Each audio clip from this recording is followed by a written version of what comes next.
pero antes de iniciarlo quería también decirles que el profesor Omar me decía que había muchísima información en la plataforma y quiero comentarles por qué. La información que aparece allí, todos son libros que he descargado de la web. ¿Qué sucede? Porque hay tantos libros, no es para que los lean completamente o si gustan leerlos, perfecto, ¿sí? Lo que quiero es que tengan material suficiente para que ustedes puedan cumplir con las actividades, seleccionando el material con el que ustedes se sientan más cómodos, ¿sí? El que puedan interpretar y el que puedan analizar de la mejor manera. Por eso les presento varias opciones de material.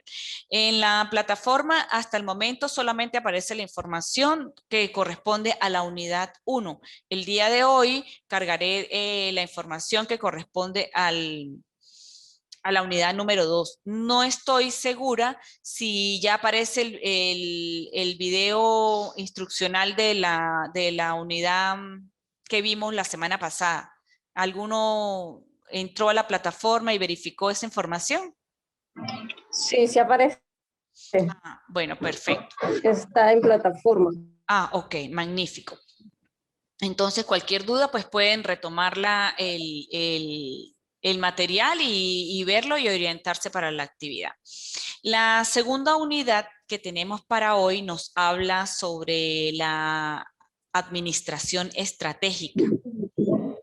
Okay. Con respecto a esta unidad, tenemos como primer punto definir lo que es la administración, pero no quiero, lo que es la administración estratégica, pero no quiero entrar de lleno en lo que es la administración sin hacer como un recorrido de todo lo que supone la administración. Recordemos que nosotros venimos trabajando o conocemos por tradición los postulados que nos dieron estos dos importantes teóricos de la administración científica y la administración clásica, que fueron Taylor y Fayol. ¿Sí? Taylor en su momento pues nos habló de la administración científica, más o menos alrededor de 1903. Esta teoría de la administración que presentó este estudioso, pues nos da una perspectiva que hace énfasis en las tareas de la organización exclusivamente formal, ¿sí? Había o se concebía al hombre como Homo economicus. Entre sus aportes están los 4 principios básicos, principios que fueron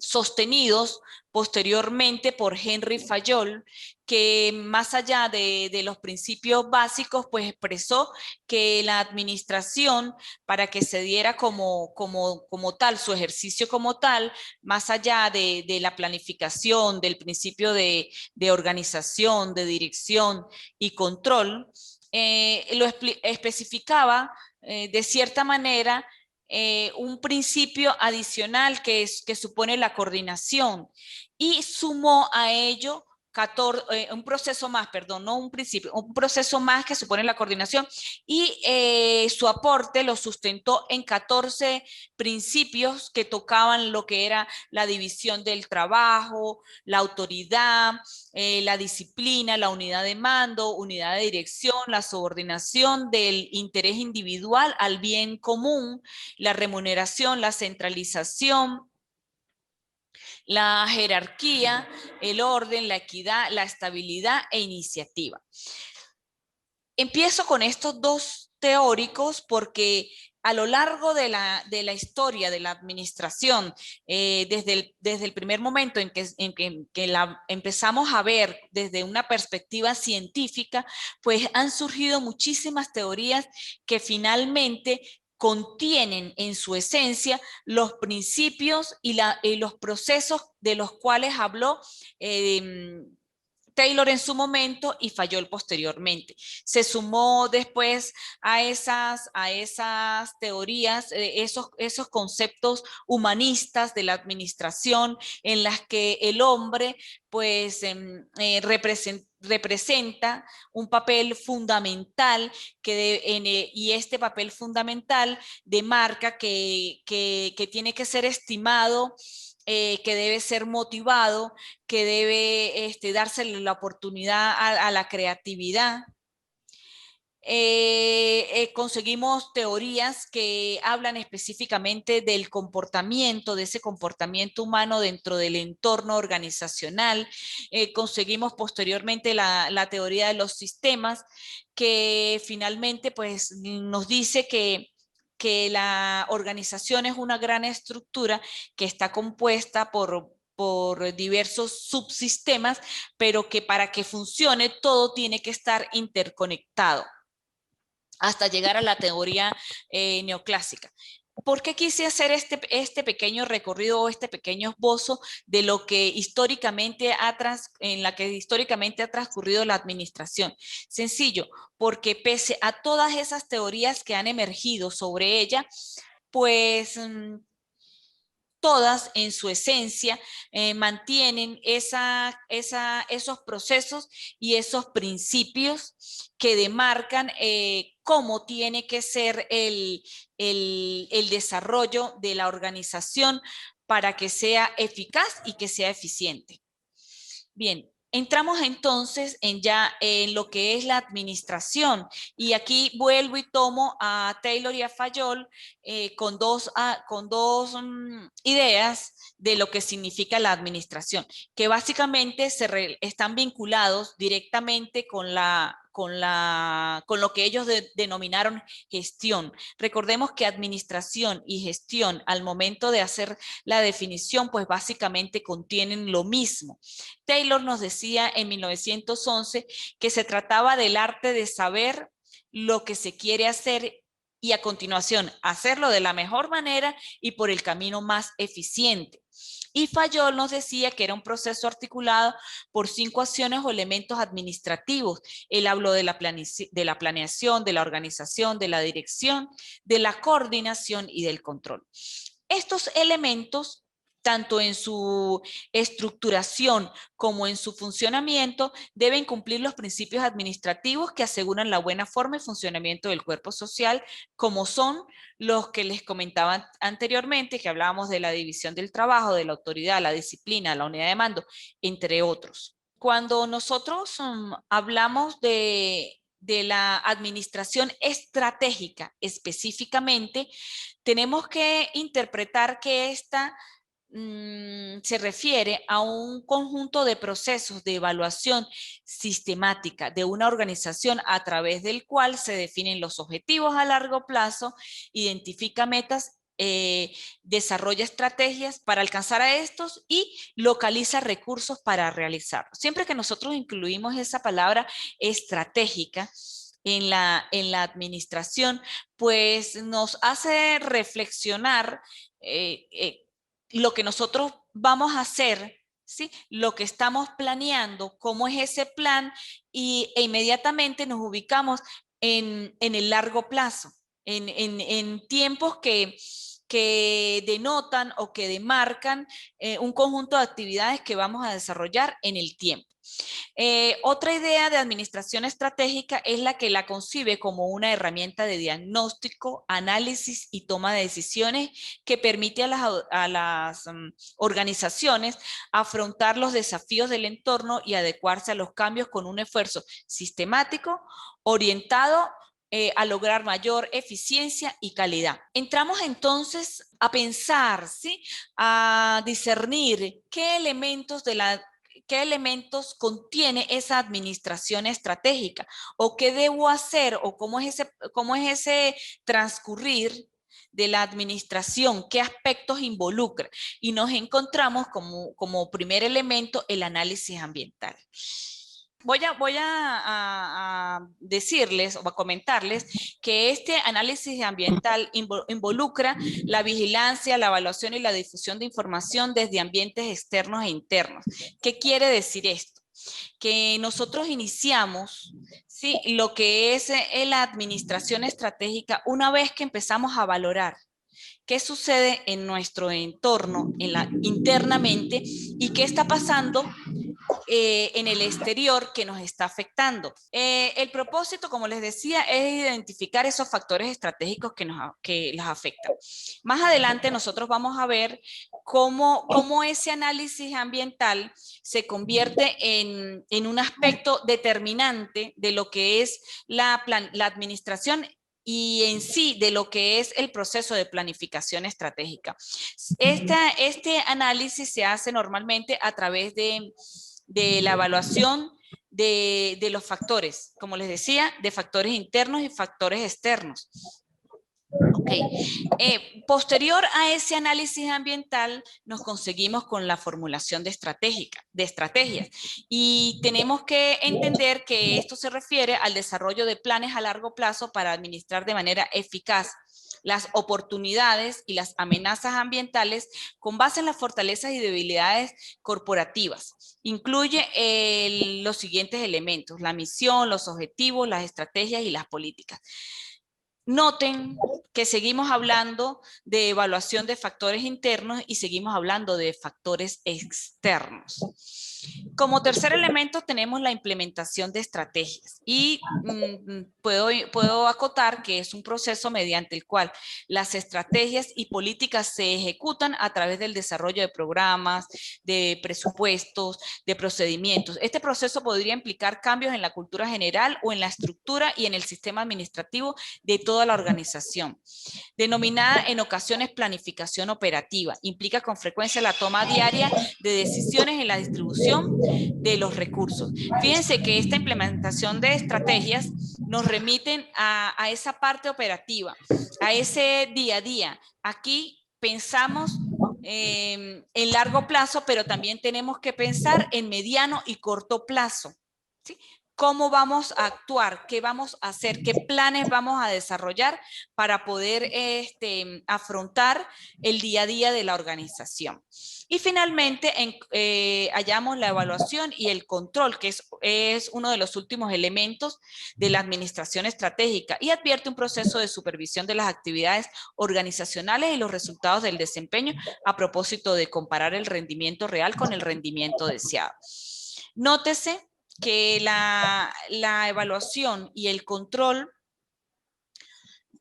muchas personas lo malinterpretan como ese seguimiento y a veces hasta el hostigamiento que se produce a las personas dentro de las organizaciones, pero no denotamos lo relevante y la importancia que tiene la evaluación cuando se trata de mejorar, cuando se trata de rectificar, de reorientar los planes, de reorientar las actividades que desarrollamos a objeto de superar las debilidades que pueda tener la implantación del plan. Contrario a lo que se piensa de la evaluación y el control con respecto al hostigamiento que se le puede hacer o el seguimiento que se le puede hacer al individuo dentro de la organización, se trata de un proceso que sencillamente estimula el retomar, el reorientar, el considerar nuevos aspectos y nuevos elementos que se pueden presentar en el desarrollo de las actividades para sencillamente mejorar, ser más productivos, más proactivos con la administración que nosotros estamos desarrollando. Ok. Una vez que tenemos claro lo que es la administración estratégica y tenemos claro los elementos que ésta contiene para que su desarrollo sea pleno, pensamos en que la administración tiene procesos y que uno de sus primeros procesos y que demarcan todo su accionar es la planificación estratégica. Podemos decir entonces que la planificación estratégica constituye un proceso de gestión organizacional que permite establecer los pasos que conllevan al logro de determinados objetivos. Contiene todos los procesos para medir los resultados de la planificación y realizar un análisis para mejorar de forma continua. Y ustedes dirán, pero bueno, estamos hablando de muchas cosas que tienen que ver con contextos organizacionales, de pronto que no relacionamos mucho con el contexto educativo. ¿sí? Porque esta maestría que ustedes están homologando es de gerencia y liderazgo, pero educativo, ¿sí o no? Es correcto, profe. Ok, entonces la pregunta ¿es que las instituciones escolares no son organizaciones? Indudablemente en nuestro ámbito todos estos aspectos de la administración estratégica y la planificación estratégica también complementan el quehacer educativo. Nosotros, pese a que somos instituciones de educación, no dejamos de ser organizaciones y por tanto estas deben ser administradas y deben ser planificadas en todos sus niveles para dar cumplimiento al fin que tiene la educación en nuestro país. Tenemos entonces los beneficios que trae la planificación estratégica y decimos que proporciona dirección al equipo de trabajo. Es decir, nos presenta un flujo de trabajo concreto. Hay disposición de recursos de manera eficiente. Esto genera, sin duda alguna, rentabilidad. Pese a que en las organizaciones educativas nosotros no manejamos recursos económicos directamente, esto no quiere decir que no manejamos el resto de recursos que finalmente hacen que la educación sea más eficaz y eficiente. Tenemos que la planificación estratégica nos permite la proyección en el tiempo. Hablamos de longevidad en el negocio. En el campo educativo estaremos hablando entonces de ¿qué? Bueno, fíjense que cuando nosotros hablamos de la proyección en el tiempo, con respecto a las organizaciones escolares, no hablamos de que la organización educativa tiene que durar muchos años, ¿sí? Eso lo tenemos como idea fundamental. La educación es algo que nunca termina, que nunca acaba, que terminamos un proceso y empezamos con el otro. Sencillamente, este beneficio de la planificación estratégica nos hace pensar en una proyección que tiene que ver con la eficiencia, con la calidad, con los beneficios que genera la educación a lo largo de la educación como tal. ¿Ok? Otro beneficio que identifica las propiedades de la organización, aumenta la satisfacción laboral y facilita el control. Fíjense que todos estos aspectos pareciera que no tocaran lo que es la organización educativa, pero indiscutiblemente esa satisfacción laboral la tenemos que tener todos los que laboramos en cualquier espacio, en cualquier ambiente, en cualquier área. Todos tenemos que estar motivados, todos tenemos que sentirnos a gusto, todos tenemos que estar contestes con la cultura organizacional, con toda esa dinámica que tiene que ver con el interactuar, con el día a día de nosotros como trabajadores. Y finalmente nos conseguimos que facilita el control. Si nosotros planificamos, ¿sí? Sabemos qué está sucediendo, sabemos cómo tenemos que hacer las cosas, sabemos qué es lo que tenemos que hacer. Eso nos permite evaluar, ¿sí? O valorar cómo hicimos las cosas, si las hicimos bien, si las hicimos mal, si el proceso fue el correcto, si requiere correcciones de algún modo. Todo eso tiene que ver con el control, con la evaluación y el control. Recordemos y tengamos presente siempre que evaluar y controlar no es ni reprimir, no es minimizar el trabajo que hacen las personas, sino sencillamente es aportar sobre lo que estamos haciendo, las posibles formas de hacerlo de otras maneras y de la mejor manera posible. Dentro de los modelos de planificación estratégica, pues existen muchos, ¿sí? Básicamente, pues, como esto se trata de lo que es la gestión y el liderazgo, tomamos 7 modelos fundamentales que tienen que ver con la planificación estratégica de cualquier organización. Y dentro de esos 7 modelos encontramos el Scorecard Balance, que sencillamente nos dice que podemos analizar o podemos evaluar a través de diferentes perspectivas, a través de la perspectiva financiera, la perspectiva de los clientes, de los procesos, de los aprendizajes y del crecimiento. Cuando nosotros observamos las perspectivas de las cuales el Balance Scorecard nos permite planificar, nos hacemos la pregunta, bueno, ¿y qué tiene que ver esto con el contexto educativo? Y yo les devuelvo esto con otra interrogante, y es que en el contexto educativo no desarrollamos procesos. Y no tiene esto que ver con la calidad de los servicios que prestamos como entes educativos. Y es que la perspectiva de los clientes no la notamos o no la percibimos en el contexto educativo. Para nosotros, nuestros clientes son los estudiantes, ¿sí? No con ese término que pareciera muy rígido, pero que sencillamente tenemos que ver como esa persona que nosotros vamos a satisfacerle la necesidad educativa. Entonces, por tanto, tenemos que hablar del éxito y de su satisfacción, de llenar todo ese conjunto de expectativas que genera los contenidos que nosotros podemos aportar como docentes a ese proceso de formación del profesional, si estamos hablando en estos niveles educativos, o del nivel educativo que tiene que tener el escolar para dar prosecución al siguiente nivel de estudio. Conseguimos otro modelo que nos habla del mapa estratégico, y esto sencillamente pues nos comunica o nos permite analizar la planificación estratégica desde la perspectiva visual. Por eso se habla que es una herramienta visual. Muchos dicen que es una herramienta que está ligada al Balance Scorecard, porque nos permite visualizar todo ese plan estratégico y nos da la oportunidad de comunicarlo a todas las personas interesadas o todas las personas que tienen que ver con el proceso que estamos desarrollando.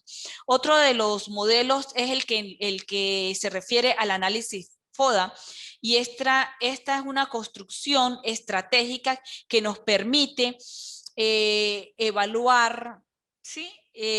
Todo lo que tiene que ver con los factores internos y los factores externos que envuelven al contexto, en este momento, al contexto educativo. Otro de los modelos es el análisis PETS, que habla del análisis macro, de los factores cruciales. Esto tiene que ver con los factores políticos, económicos, sociales que envuelven a la organización. En la actualidad se habla más allá del modelo PES, se habla del modelo PESTAL. ¿Por qué? Porque incluye aspectos que tocan la parte ambiental y legal de las organizaciones. También conseguimos el análisis de brechas, y esto se refiere a la posición de la organización dentro del mercado, dónde quiere llegar. O sea, ¿dónde queremos que esté nuestra institución escolar?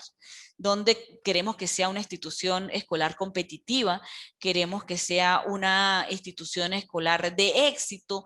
¿Queremos que sea una institución escolar en la que emergen una cantidad de estudiantes que finalmente se posicionan en contextos profesionales apetecidos? Tenemos otro modelo que nos habla que es el Blue Ocean Strategy.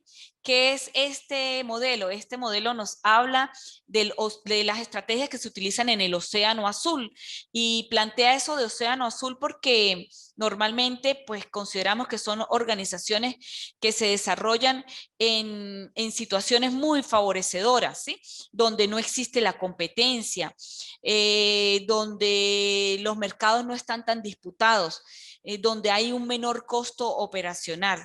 Se considera un océano azul aquel que provee de una serie de circunstancias, de elementos que nos van a mantener sin presión, ¿sí? Muy en contraste con lo que es el océano rojo. Sí, que el océano rojo nos plantea una competencia permanente para sobrevivir en un mercado que es muy complejo. Y finalmente, otro de los aspectos es el análisis Porter, que mide las fuerzas del mercado. Es un previo al análisis FODA o DOFA, como lo quieran llamar.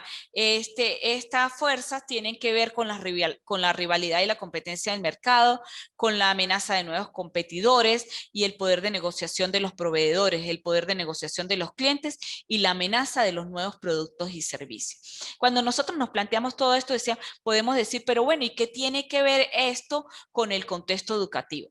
Claro que sí, tiene que ver todo, porque recordemos que las instituciones educativas son organizaciones, que al igual que cualquier organización, busca la calidad, busca la eficiencia, busca la eficacia y busca la competitividad.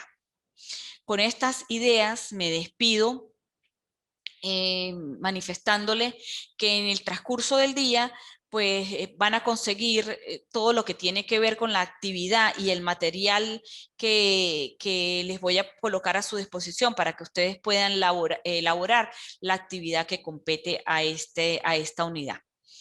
Bueno, jóvenes, es un placer haber compartido con ustedes. No sé si tienen alguna pregunta, alguna duda. Por los momentos no, profe, gracias. Bueno, un placer compartir con ustedes entonces. Hasta el próximo encuentro.